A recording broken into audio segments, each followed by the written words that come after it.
Hey, Chris. Yeah, how are you, buddy? Nice to meet you. Nice to meet you as well. Thank you for joining today. Thank you for having me. Oh, we got the same shirts on, man. We coordinated. This is cool. We're matching. I was trying to be like you. That's why. Awesome. Oh, man, thank you for inviting me to this. No, I appreciate it. No, thank you for taking the time out of your day. I know these are unique times, so for you to make the time to meet, first of all, it's my honor again to have you join. I'm a huge fan of not only the shows that you're notably on from Sopranos, Boardwalk, but also just a fan of you as well. So thank you for joining today. Hey, man, I appreciate that. Thank you. What was your favorite season of Boardwalk? My favorite season of Boardwalk. So for me, I would say, I mean, the first season was great. The first season was great. That was the one that kind of set the tone. The second season with Jimmy Dormady dying in the finale, I mean, that was intense. The first two seasons have a pretty strong place for me, but I would say season 3 was probably the best overall. And not only because that's when I started, but it really was the best season, I think. It just picked up, and like you just know that because the story of Boardwalk Empire, I mean, it was obviously Nucky Thompson was a major part of that show, but I mean, look at all the characters that were on there. You know what I mean? You got Al Capone, you got Lucky Luciano, you got Meyer Lansky. I mean, even Nucky was based on a true character as well. Absolutely. Yeah, no, it was just Gyp Rossetti was just a vicious man, and Bobby was great playing him, and that was a completely fictitious character, though. I mean, I'm sure you know most. I don't know if most people know, but that was a great character, and he had so much leeway because it was, it wasn't an historic character, so the writer Terry just went with it, and Bobby went right along, and it was just one of the most interesting bad guys ever, on that type of show. Yeah, no, awesome. So yeah, we'll go ahead and begin. So just kind of kickstart, the intro. So for some of the folks that haven't heard of Chris Caldovino, Chris is very famously known for the show Sopranos, who played Billy Leotardo, who was the younger brother of Phil Leotardo, Frank Vincent, and also, be selfishly, another one of my favorite shows, Boardwalk Empire, who was Tonino. And I believe, Chris, you've done 3 seasons on Boardwalk Empire, seasons 3, 4, and 5. That's right. Yeah. And technically 2 seasons of Soprano because you were in season 5 and there was a picture of you in season 6. Technically, you're right. Because I actually was in an episode, whatever it was, in season 6. Yeah. Even though they just used my photo, but I actually had to go separately to that during filming of that episode. So they took my pictures, and so I actually got credited, and it was the same as being in an episode. So you're right. Technically, I was in 2 seasons. And I should use that. I always say, yeah, I was in 1 season, but you know what? I'm going to start saying 2 because you're right. And that, not only that episode, but also that scene is one of my favorite scenes in Sopranos. It's a lot of people reference it. It's such a deep scene. I also forget the song that's being played at the end because that kind of goes into Christopher's baptism for the son. Irish band. What is the name? I can't remember the name of the song or the name of the band right now. But yeah, it was really, it had like this ominous kind of feel to it with that song, and that whole scene to me reminds me, and I think it's an homage to the baptism scene in The Godfather when Michael takes care of all family business. Yeah, it does have that. Baptizing Connie's baby, all the family business is being taken care of. They're whacking the guy who played Bugsy Siegel's character, Mo Green. Hyman Roth. Oh, Mo Green. Yeah. And the guy in the bed, and the guy in the elevator in Godfather. So that scene in The Sopranos is an homage to that baptism scene where, I mean, I would bet on it. I'm not sure, but I would bet on it. That's of that scene. Yeah, because I know there was a lot of references to The Godfather and to Goodfellas, so I wouldn't be surprised if that was, and no, that definitely makes sense. And Chris, you also, among some of those popular TV shows, you're also credited in Wolf of Wall Street. Yeah. I also remember Brooklyn Rules as well. That was an awesome movie as well. Brooklyn Rules. Yeah, that was a good little movie, man. Alec Baldwin was in it. Freddie Prinze, Scott Conn, Joey Ferrara. Yeah, it was a good little movie. Yeah. I'm sure you get asked this all the time, but what was it like working on The Sopranos? What was the audition process like, and how'd you find yourself in that role? Okay, good question. Well, I had auditioned a couple of times, a few times for different roles during the first few seasons. I even auditioned for Ray Abruzzo's role, Little Carmine, but he couldn't have found a better guy for that. He was born to play that role. And a couple other auditions, I don't remember exactly, but then the role of Billy Leotardo came up in season 5. Technically, I don't know if you know this, it wasn't Billy Leotardo. The character's name was Billy, damn, I always forget what it was. It's a different last name. With an L? Who is it? And I was only supposed to have maybe 1 or 2 episodes. But what happened was, and this is pretty interesting and lucky for me, I got hired and I got my first script and set asides as Billy Siracusa. We were on set shooting my first day. We were shooting in Queens on location at a bar. And that was the scene where Frank Vincent shoots Lorraine through the phone book. Yep. And me and Joe Peeps are with him. Great scene. So anyway, we shoot that scene. Now, I still think I'm Billy Siracusa during that day. But apparently what happened was the name Billy Siracusa didn't clear legal. There was someone out there with that name, so they couldn't use it. So I'm not sure. One of the writers, it could have been, I think maybe Terrence Winter, who was on set that day while we were shooting. So when they went back to the office or they discussed it the next day, they were told that that name isn't going to work. And then Terry said, or whichever writer, I'm not sure, said to David, well, I was on set watching Chris and Frank work doing that scene, and Chris kind of looks like he could be related to Frank. So they're like, there we go, let's just make him Leotardo. Wow. So I became Billy Leotardo, pure chance, 1,000,000 to 1 shot. And from that, the whole storyline then came to fruition because I was, his baby brother. Otherwise, I just would have been some nondescript guy who did a couple of episodes and maybe it would have been 1 or 2 and that would have been it. I wouldn't have had the storyline. And even after I was gone, the character, kept driving the war, and then of course, Ray Abruzzo's Little Carmine's role sets it all off again by saying, your brother Billy, what happened there? You brought him up. What happened there? What happened there? We were at the convention, the Sopranos Con last year. We were hanging out, walking around, and people just kept screaming, hey, your brother Billy, what happened there? Like that went so viral, that line. Yeah. And that reignited the war again, which, pretty much. But so that's the story of Billy Leotardo. It was pure chance. That's amazing. Yeah, as my hair started to get gray, I'm looking more like Frank Vincent as I. Maybe they can bring you back as a flashback to a Frank Vincent role. I would have loved that in the if they would have used him in the Many Saints of Newark. Now, but I don't think that character was used. But yeah, I could have played a flashback version of Frank at this point, absolutely. And hey, that's an honor, man.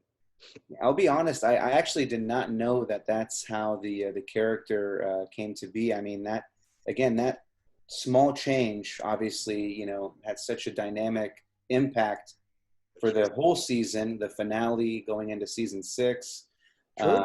I had no idea, and I thought I knew everything about Sopranos. I had no idea about that. That's awesome. Character got more famous after I got killed. Yeah, and I do want to get into that as well because how ironic, you get killed by Steve Buscemi, and then you end up, working with him on Boardwalk Empire. And he killed me again. Yeah, that's amazing. It's crazy. Of being killed by Buscemi twice.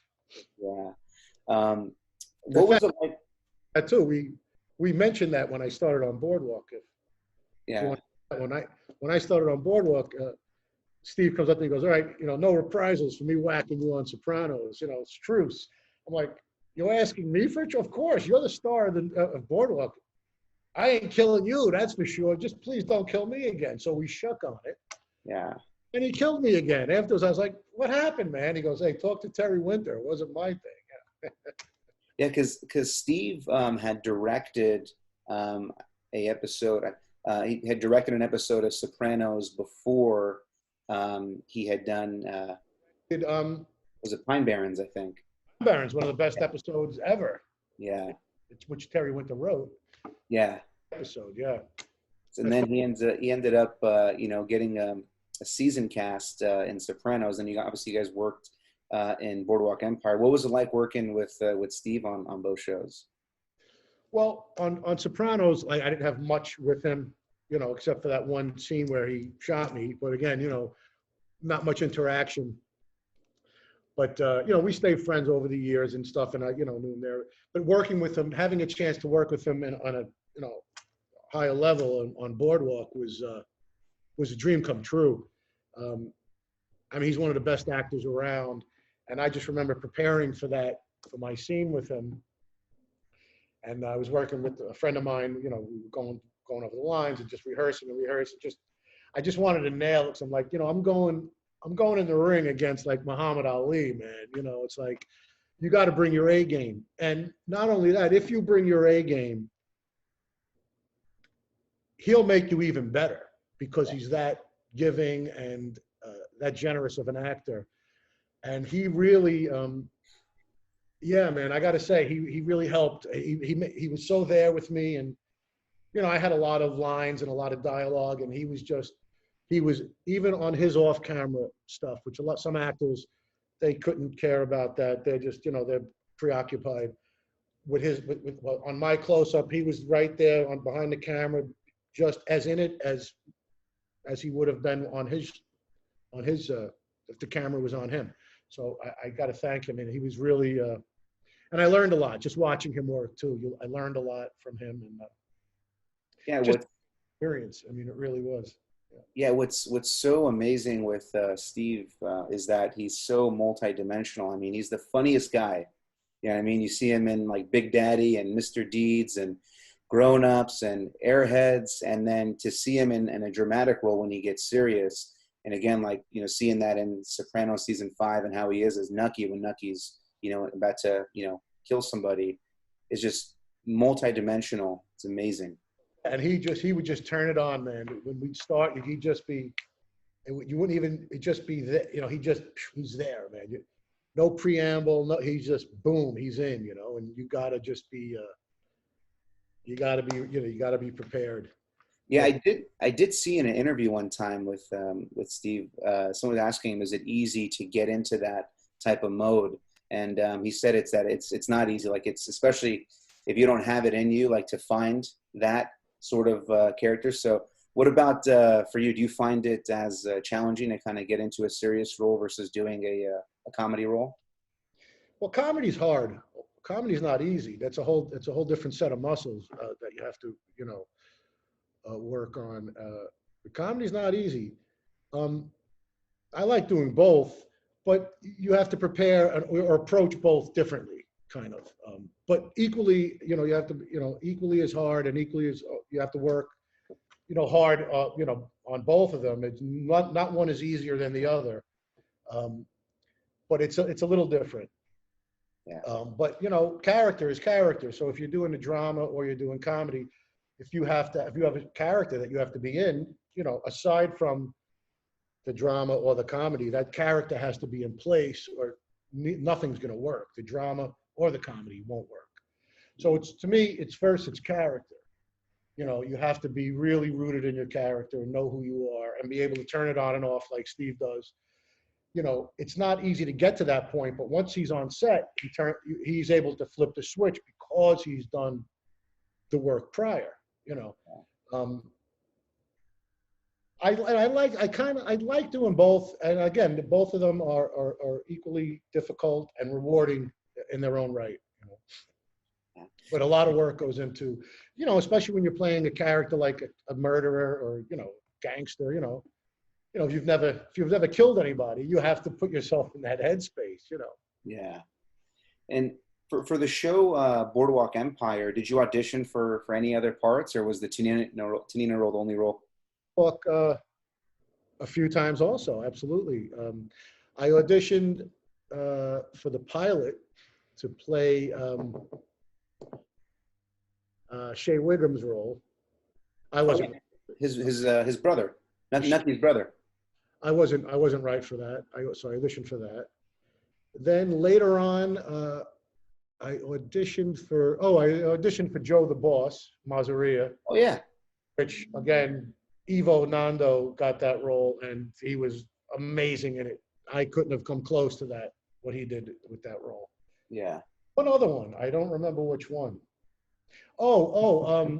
The brothers, one of the brothers from Philadelphia. In fact, Max Casella played that role. The D'Alessio brothers. Brothers. I auditioned for one of the D'Alessio brothers. That didn't work out either. Two Sopranos guys were brothers on there. Max was one, and then also the guy, I'm forgetting his name in Sopranos, but he was the guy that would the broker from the guys from Italy, the ones that would whack the guys in New York. So he was the guy that did the heroin with Christopher in the car. Yes, he's very good, a very good actor. I forget his name. Yes, you're right. He was one of those brothers. And those brothers, those are real characters. They were real brothers, the D'Alessio brothers, I believe, from Philly. And, that didn't work out for whatever reason. And then, the Tonino Sandrelli role came up. Yeah. And it was just perfect, and it was almost, I mean, when I talk about drama and comedy and, combining, I think Bobby and I think those two characters and some of our scenes were very comedic. Yeah. Yeah. And sometimes just a look I would give, behind his back would be funny, Yeah. But that was, we were almost like a comedy team, like Abbott and Costello or something. It was like, yeah, he would, and I would play off of him. And it was, there was a lot of comedy. And, even written into the script, I'm not saying that we created it. It was in there, There was some interesting, funny situations in there, especially when Bobby walks out with the George Washington kind of. Oh, yeah. And I just, give him this look like, oh, geez, it's lunatic, just stuff like that. And his character also, and he's a funny guy too. And so his character was funny in the madness of it was funny. The madness of his character was actually funny. Going crazy because someone wished him good luck, Yeah. Buon fortuna, Yep. Yep. Just, how someone could take someone wishing them good luck as an insult, that was the comedy of that character. Yeah, he would snap at a moment's notice. And he had a very interesting fetish with getting choked as well, and it was kind of ironic. That's how he eventually got killed. When you actually, got to seek some revenge on what he did to your cousin. That was your cousin that he was yeah. Oh yeah, I enjoyed. My character enjoyed, putting that knife in his back. I almost did. It took me a while to come to terms with my line. Sorry, I gotta. Yeah. Whatever I said. Yep. I had to square that within me to make that right for me. Really sorry. I had to kill him, So I had to absorb that line and say it in a way to make it work for me, because if you think about it, I kind of wanted to kill him. So yep. I got, I think it worked. I kind of digested it and made it come out the way I wanted it to come out. But yeah, that line was a little difficult for me because I had to absorb it. And, because again, it really wasn't that sorry for killing him. Yeah. What did you think of the finale of Boardwalk Empire? How it ended with Nucky getting killed by Jimmy Darmody's son? I liked it. I thought it. I liked it. I was. Yeah, it kind of took me by surprise. I mean, from season 4, I didn't see that coming. Yeah. Um, until later on, and in the last season. But yeah, I thought it was a good way to do it. And poetic justice, and Yeah. He had to kill Nucky because he had to really confirm that that was a fictitious character, even though it was based on a real character. Yeah. So I think Nucky had to die, had to be killed. Yeah. So it's a matter of how to do it, and I think that was a really inventive way to do it. I liked it. I liked the Sopranos ending too. I loved it. Oh yeah, no, I wanted to ask about that as well too. But yeah, regarding the Nucky getting killed, I mean, you kind of felt the last 2 episodes there was a passing of the torch with that next generation, with Luciano and Meyer Lansky kind of rising. Right. Nucky's time was coming anyway. His time in the spotlight or in power was coming to an end. Yeah. Nucky, I think, went to jail and lived to a ripe old age. He did some time in jail. Yeah. That he never, and he wasn't to the level gangster that Buscemi's character was. Yeah. Changed the name because he wanted poetic license to mix fact with fiction. But the guy was a crook, and he was involved in a lot of shit. But I don't think he ever killed anybody or anything. Who knows? But he really was a politician down in Atlantic City. Yeah, that scene where Meyer gets Nucky to get on his knees, and I think he said something along the lines that he was sorry, and then Meyer was like, now you know how it feels, because he had Meyer on his knees, I think twice, with a gun pointed to his head, and that's when you knew that the party was over. Right. At that point. Yes, you're right. That's absolutely. And yeah, so yeah, definitely. Went on another 5 seasons. I mean, I love doing Boardwalk. I could have kept that job forever, man. I didn't want it to end so quick, but there was some talks that they were going to turn it into a movie. There was some rumors about that. Was there any truth to that, or did you hear anything about? I didn't hear anything about that. No. There was a project called Havana Nocturne that Terry Winter was maybe going to do. Based on the mob taking over the casinos in Havana.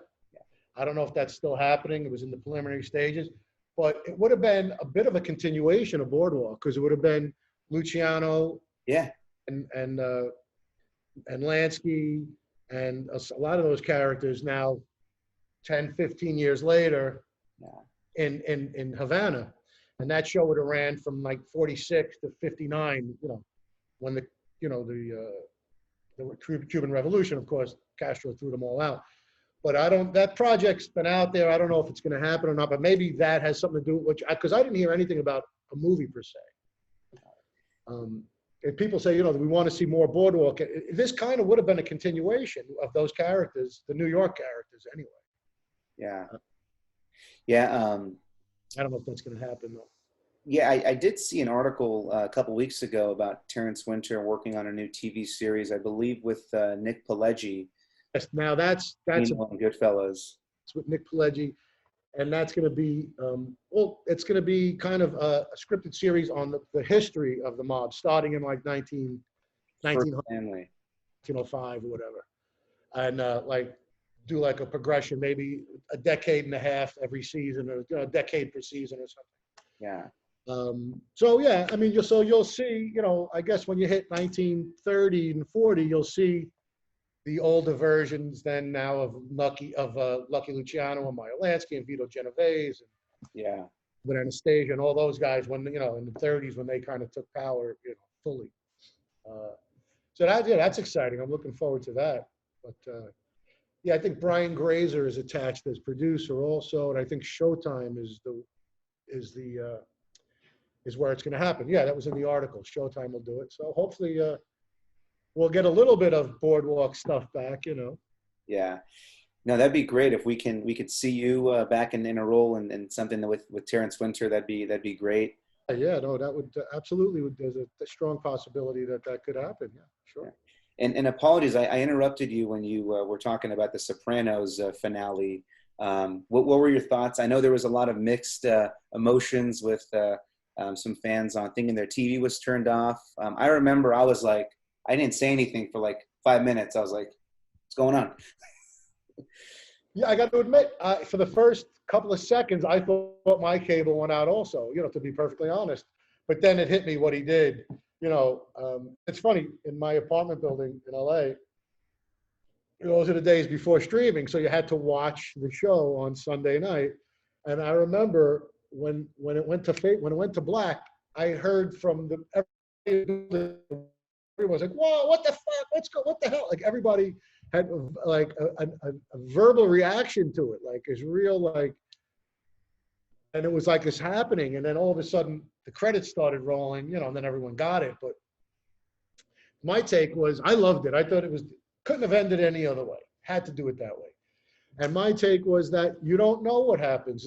There is no, did Tony die or did he not? Because, there's a script. And when the script says the end, there is no more. Yep. Even David Chase doesn't know because it wasn't written. That's true. You know what I mean? Great point. Yeah, yeah. It's like that scientific experiment, Schrodinger's cat. Like, you don't know if he's dead or alive. He's in the box because the box was closed. He's both dead and alive. Yeah. To me, what David Chase did was he whacked us, the viewers. Yep, he did. So you felt like you got whacked. Your lights went out. You got whacked. That's a great point. It's a great point. And that's how I always looked at it. I don't know if that's what the intention was, but that's how I always looked at it. Plus, you had a lot of people and fans that wanted more whackings or whatever. People always wanted more violence and stuff.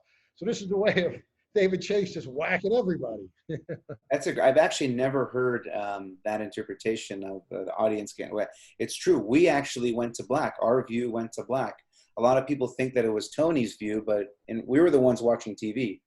When we went to black, Tony was still, at that moment, Tony was still with his family at the diner. Yeah. That's all the script has. There is nothing beyond that. Yeah.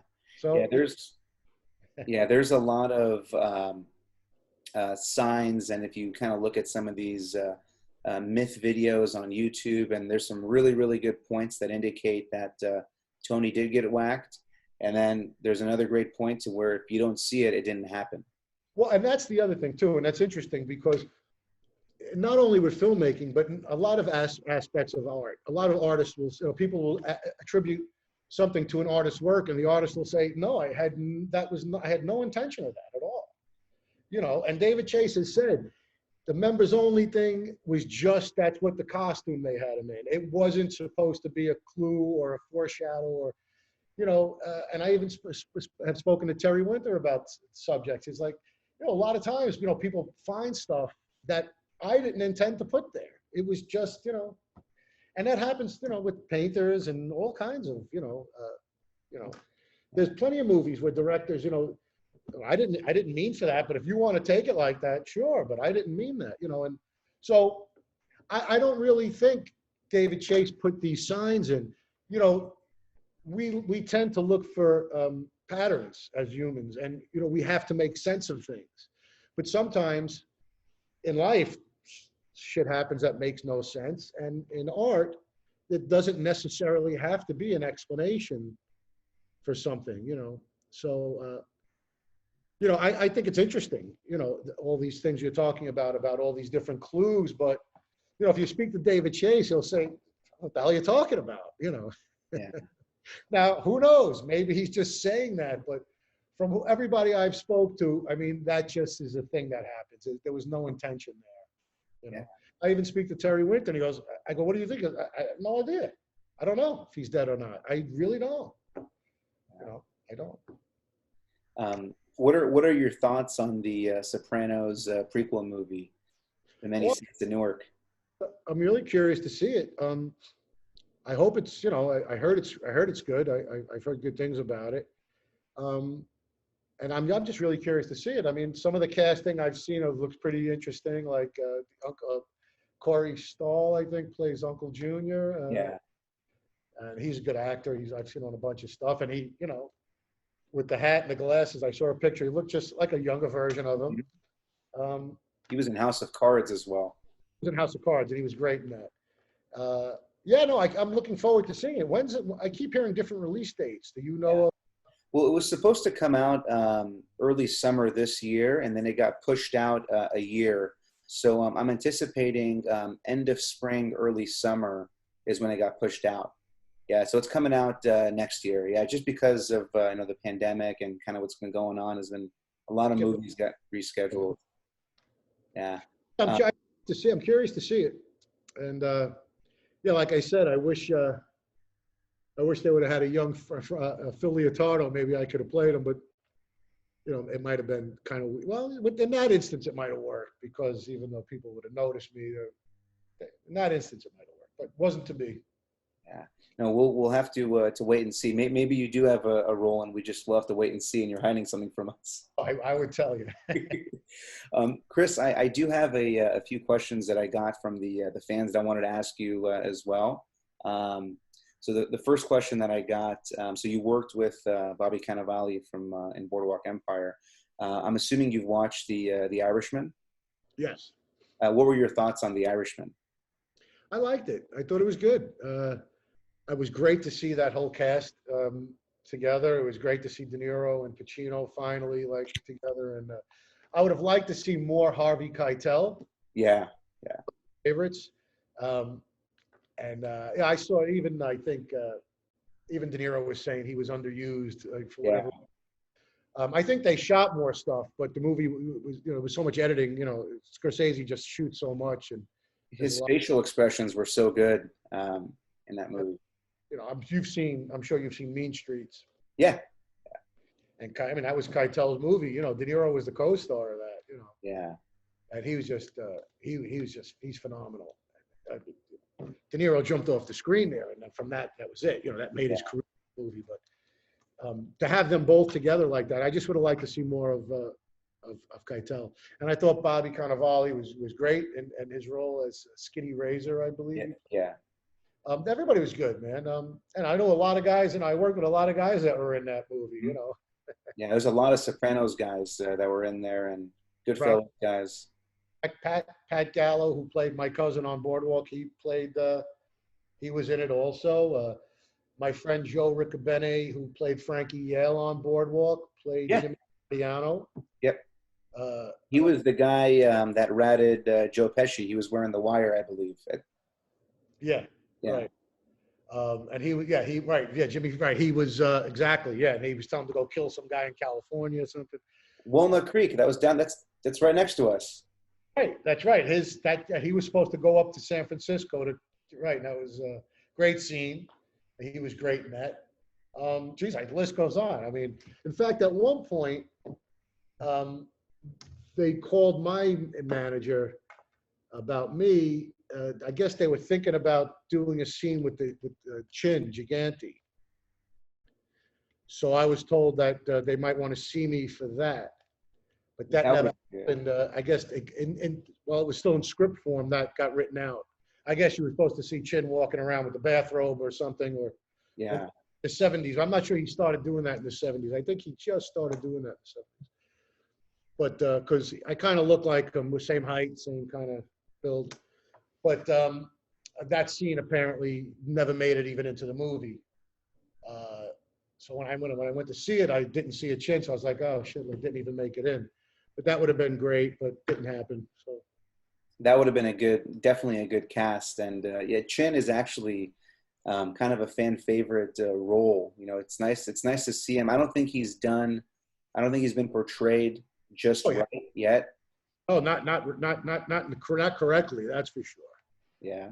That show that was on recently, Vincent D'Onofrio, who's a great actor. Godfather of Harlem, yeah. But that wasn't the Chin. Yeah. I've done research on it. That wasn't what he was like. And to be honest, I wasn't crazy about that show. It was a little. Oh, the facts were completely off. Also, it wasn't factual. A lot of that stuff was. They just really went off. The thing I liked about Boardwalk is that it was fact with fiction. You knew which was fact, and they were true to fact. They were true to history, but they added fiction. This show, Godfather of Harlem, just completely changed fact. Yeah. That's a different way of doing that. You could add fiction to fact, but don't change the facts also. That Yeah. was my problem with that show. But Yeah. I know a lot of people liked it. It did well, but that was my issue with it. Yeah, I think a lot of the fans that watch, these type of historical shows, especially these crime historical shows, they're the fans that have kind of done the research, and when they see things that are true, they get kind of more encouraged, and then when they see the fiction, that's usually when they kind of get thrown off. And it's okay to create fiction for fiction, but when it's something that's historical and then you're kind of changing it, that's when it kind of gets thrown off a little bit. Absolutely. And that, I mean, look, The Sopranos was fiction, and it was, it could have been based on, very loosely based, but I don't think it was loosely based on any specific person or group. It was just, an amalgam of, what was in David's head, but Boardwalk did, the writer, Terry Winter, and the writers from Boardwalk, I think, did it geniusly. The scene where, again, they're not changing fact. It could have happened. The scene where a young Al Capone and the young Jimmy Darmody are outside as drivers waiting for their bosses at the meeting, that could have very well happened. Yeah. You're not changing. You're not saying something happened that didn't. Exactly. You're not changing what did happen to, Exactly. Could have happened. They could have ran into each other. Well, Jimmy Darmody was completely fictional anyway, but I'm saying Al Capone was definitely hanging outside, smoking a cigarette in the cold, waiting for his boss when he was 19 years old. So, yeah, sure, he introduced himself to the other guy and said, "Hey, I'm Al Capone." Shit like that, stuff like that. That's a different story. But when you start, going, they had Chin and Frank Costello killed his daughter, and all this crazy stuff in Godfather of Harlem. It's not even close. I had a friend that really liked it, and we were arguing. He said, "That's all true." I said, "It's not at all." I sent him like this whole article on it. He went, fact checking him. Trust me, no. Yeah. The next question that I got is, what was your favorite? Involved in that show or liked it? That was just my. Oh yeah. It was acted great, and the acting was fantastic. I just didn't like the way they handled the material. So that's all I'll say. Yeah, yeah. No, I agree. Forrest Whitaker did really good, and actually a lot of the roles were actually, the acting was good.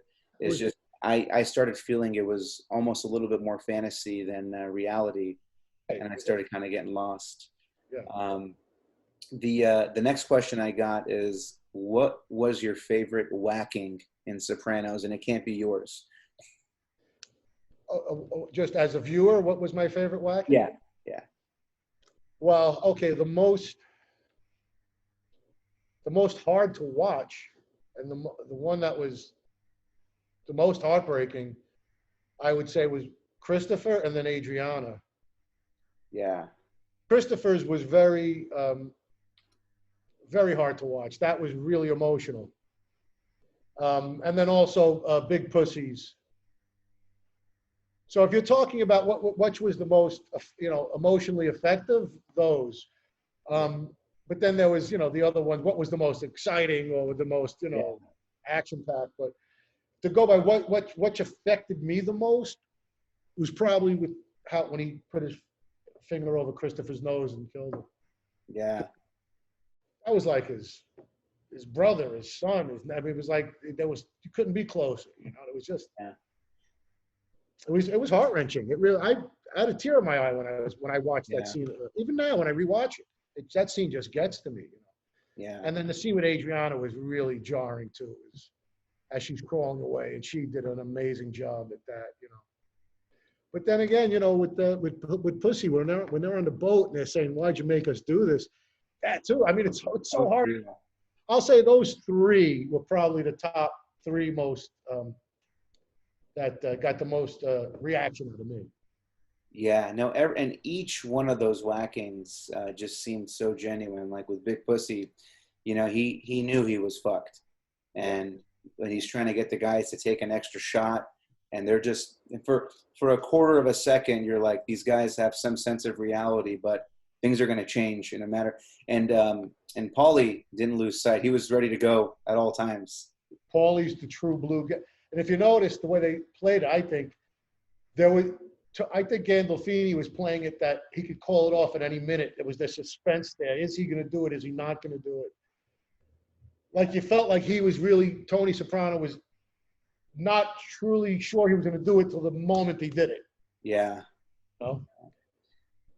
I don't know. Maybe, maybe that's just how I saw it. But Paulie was definitely, broke a rule. We got to do it. Tony was more emotionally. But then again, Paulie was too. Paulie's heart was broken also, but he just came at it from a different perspective. Yeah. To say he was heartbroken also. He was. Time guys, those harder guys, that's how they show their hurt. They don't show it. Tony was younger, of the younger generation, and was more in touch with his feelings, obviously, because he went to a psychiatrist. And Paulie represented the old time guys, the harder. Those guys, those old time guys were harder. They just were, I remember my grandfather was short little Italian guy, but he was tough as nails, my father's father. And they just had this toughness, that they didn't let shit bother them. But Tony, played it like a modern man, which was interesting. Yeah, I remember Paulie was said that you're like a brother to me. And then Tony goes, to all of us. Yeah. And it was just, and then that's when they pulled their guns out, and you knew it was done. He's all not in the face. But regarding the Christopher hit, I do have because there was always this tension between Christopher and Tony, and then obviously with Paulie and Christopher, and with the Michael Gandolfini's playing a young Tony in The Many Saints of Newark. I think they're going to explore, because Tony, his mentor was Christopher's dad. And he's got the prominent role along with Johnny Boy Soprano. I think we're going to learn something that we didn't find out on the show. I think we're going to find out. I think it's going to go back. I don't know. I have a theory that maybe young Tony and Paulie had something to do with Christopher's dad being killed, because it was always kind of a different shade. You know what I mean? Because remember when Tony sent Christopher to kill the detective? And there was always some sort of doubt whether that guy was actually involved. And Christopher the guy goes, whoever gave you this, it's wrong. You're being played. See, I didn't take it like that, but that's interesting your take on it. But see, the only thing is that Tony always spoke so highly. So you're saying that Tony was forced to do something to Dickie Moltisanti against his will? I think that's the only reason that he would ever. Dickie, that was his idol. Yeah, I think that would be the only reason why Tony killed Christopher, because he always worried about him. And if that revenge, the son, kind of what happened to Nucky, the son came back and killed Nucky. That Tony was ordered to kill Dickie Moltisanti. I think, and maybe Paulie was also involved too. And then maybe that's why. Interesting concept. Yeah, now I'm really curious to see if you're right. Yeah, kind of a whole different level on it, that's for sure. Yeah, that's interesting. Yeah. So we'll see. I'm super excited to see that movie. I mean, I've been waiting. I was hoping to get it this year, but we got a few more months, and we'll get it. I do want to jump into some of your future works that you got in the works. I know you're working on a movie called Made in Chinatown. Yeah, I shot that already. We shot about a year ago. We shot it in Philadelphia and New York. It's outrageous mob kind of kung fu comedy. It's about this Chinese kid from Chinatown who's obsessed with the mob and wants to become a made guy. So he starts hanging out in Little Italy, and it's really a farce. It's like an over the top, like he's a big, the character is in the movie is a big fan of The Sopranos. So he has Sopranos posters, and then he walks around the corner to hang out with the gangsters. Yeah. And he's dealing with actual cast members from The Sopranos, so it's because Vinny Pastore is in it. Yeah. Tony Darrow's in it. William DeMeo. Mayo's in it. Paul Borghese was in a lot of guys, and me, and it's just like this. And at the, you know, it becomes this crazy thing. At the end of the movie, there's this crazy Bruce Lee kind of kung fu fight between mob guys and you know, and kung fu masters, and it's just out of control. You know, it's just nuts. So are they portraying that they're themselves in Soprano, or is it just the cast from Soprano, different roles? Different roles. It's just like, you know, the little wink, wink. You know. Oh yeah. Nice. Yeah, you know, different roles. You know, they're actually playing. You know, but it's so silly. You know, the turf war's over. You know, who gets to sell. You know, the Italian bread, and it's really it's no real violence. I beat somebody up with a loaf of bread, you know, just silly stuff like that. But it's like just a screwball way out there, you know, over the top kind of comedy. Yeah, no, I can't wait to see it. Is it coming out to theaters, or is it video on demand, or the release? Probably, especially with what's going on these days, it'll probably just go directly to streaming, Amazon or something. They're working on that. I'm not sure. It's been in a couple of festivals. It has screened. It's done pretty well. nice? But at least I think, I guess probably sometime next year. So I'll keep you up to date when I get an exact date of it. That would be awesome. And you've participated in the Sopranos Con for years now. I think this is the first year that it's going virtual. Can you tell us a little bit about Sopranos Con this year? Sure. Thanks for bringing it up. Like last year was the first one that we did it at in the Meadowlands. It was a huge hit. I think there was over the weekend there was over 15,000 people that came. The place was packed. It was just a huge convention center. Really, really great. The fans were amazing. And since they couldn't do it this year, they're doing it virtually. But they're all so that's going to happen very soon. I'll be involved in that. And they're also creating an app that you could join, and you could kind of have the same thing that we did at the convention all year round. You could do shout outs and meet and greets, you know, and all kinds of different interesting stuff, you know, like forums and groups that we'll do once in a while. But if a fan wants to reach out to me and say, hey, Chris, you know, I didn't, you know, get a chance to come to the convention last year. I want you, you send me your picture. So, you know, they have a process where they'll send me, the Sopranos Con people will send me a picture. I'll have a picture and I'll sign it and send it off to the, you know, to the fan. So it's going to be, you'll get the same effect and all the same benefits of the convention without being there. You know, of course, being there, you can't replace that, but we'll do it again next year. Yeah. But they're working on the beta version of the app now, and the virtual convention, I think, is going to be within the next month or so. Yeah, I think November is end of November. Sometime exact date. Yeah, you probably know better than me. I know, you know, for being such a huge Sopranos fan, I don't want to admit to anybody, but I haven't been to a Sopranos Con yet. This year was supposed to be the first. I was going to go this year, and then had to reschedule. Hey, look, you only missed one. There's only been one, the one that they did last year, and so you know you were out here in California. That would have been a hike for you to get. We did have a lot of foreigners were there. A lot of people from Australia, from Britain. A lot of fans in Europe. Australia, so many Australian fans at the convention, and like super fans. They were dressed up in their costumes and tracksuits, and it was all, you know, to me it reminded me of like a Star Trek convention. That's how into it they were. They were like Trekkies, you know. Yeah. These like guys from Europe trying to talk like with the Jersey accent and everything. It was a lot of fun, man. I enjoyed it. It was great. It was 2 days. 2 days. Yeah, it was really exciting. Yeah. Mind blowing. I remember when we walked in and it started, I was like, I can't believe how many people are here and what they put together. This is like, yeah, sure. Yeah, I could see this going on forever, you know, sure. Yeah, I was talking to John Fiore, the Gigi, about this when we spoke, and then also just from seeing some interviews, it seems like Sopranos is bigger today than what it was back when it ended. Absolutely. In fact, I was just reading something where I think Sopranos is one of the highest viewed shows streaming since during the pandemic or something. Yeah. more views now than there were when it. More people are watching it now than when it came out. Yeah, I The second watched show during the pandemic.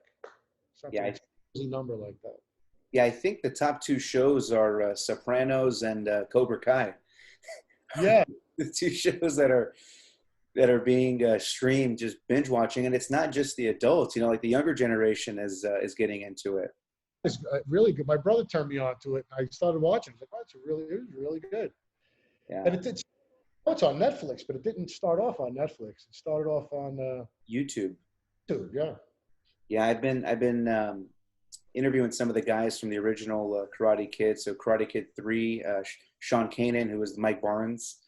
We just did an interview, and then Michael Cavalieri from the next Karate Kid, and then some folks from Cobra Kai as well. It's an amazing show, and it just, you know, it's canon to the original movies. So it's just bringing in a pretty wide array of audience. It's doing so well, and Netflix just blew it up. Yeah, it's a great show. Yeah, it really was. I haven't finished watching it, but I like it a lot. Chris, I do want to be respectful of your time. I can talk to you for hours about Sopranos and Boardwalk Empire. I'd love to do this with you sometime again. If you ever want to bring anyone else, and we can kind of do a kind of a double interview as well too. I'd love to do this again sometime. If we can get little Carmine, that'd be great as well. Ray, it'd be awesome. I would love to. I'll mention it to him. Absolutely. Awesome. Thank you very much. Please enjoy the rest of your evening, and yeah, let's hopefully keep in touch. Thank you, and we definitely will. And again, thank you for inviting me to do this interview. I had a great time, and anytime you want to do it again, just let me know for sure. I really appreciate it. Thank you very much. No problem, man. Take care. Bye-bye.